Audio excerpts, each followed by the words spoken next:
Exodus chapter 17, verse 1. The whole Israelite community set out from the desert of Sin, traveling from place to place as the Lord commanded.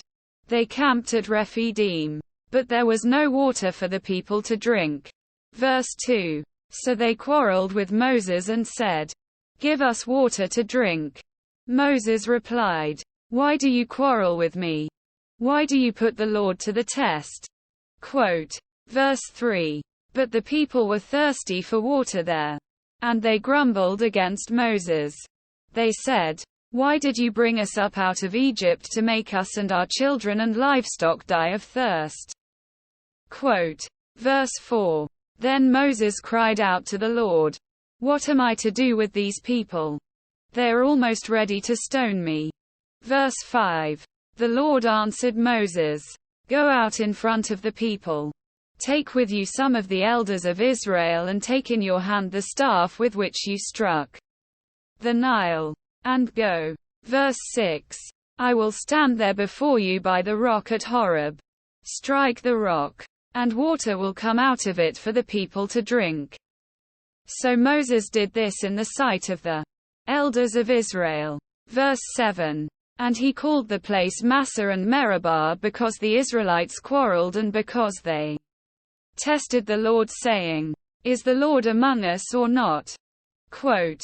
And he called the place Massah and Meribah because the Israelites quarreled and because they tested the Lord, saying, "Is the Lord among us or not?" Quote.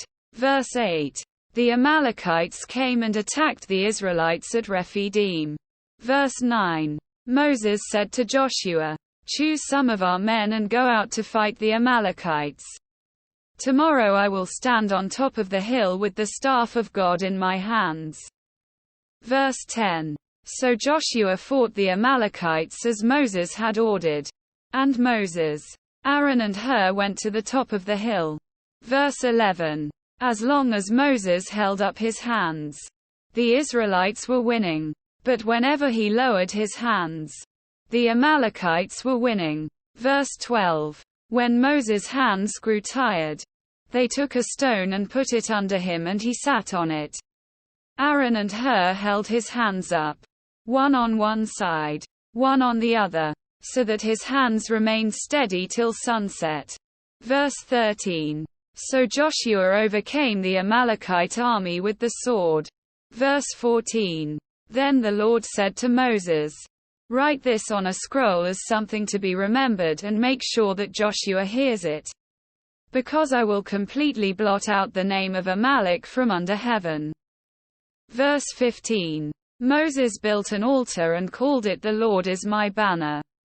Verse 16. He said, "Because hands were lifted up against the throne of the Lord will be at war against the Amalekites from generation to generation." He said, "Because hands were lifted up against the throne of the Lord will be at war against the Amalekites from generation to generation."